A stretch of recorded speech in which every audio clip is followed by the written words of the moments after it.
Hi friends, welcome back to my channel. ఈరోజు వీడియోలో simple and tasty healthy సపోటా జ్యూస్ను చాలా సింపుల్గా టేస్టీగా ఇంట్లో ఏ విధంగా తయారు చేసుకోవచ్చు ఈ వీడియోలో చూసేద్దాం. ఫస్ట్ సపోటా జ్యూస్ తయారు చేసుకోవడానికి ఇక్కడ బాగా పండిన సపోటాలు తీసుకుంటున్నాను.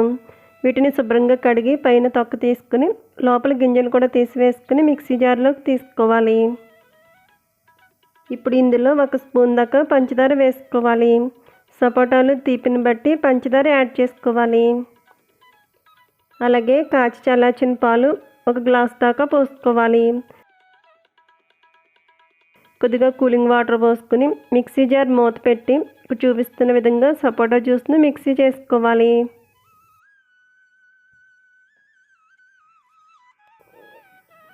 ఇప్పుడు ఈ సపోటా జ్యూస్ను సర్వింగ్ గ్లాస్లోకి తీసుకుందాం.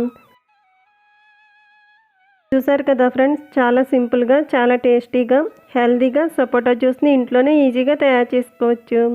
సో ఫ్రెండ్స్, ఈ వీడియో నచ్చితే లైక్ చేయండి, అలాగే మీ ఫ్రెండ్స్ అండ్ రిలేటివ్స్కు షేర్ చేయండి. Thank you for watching video friends.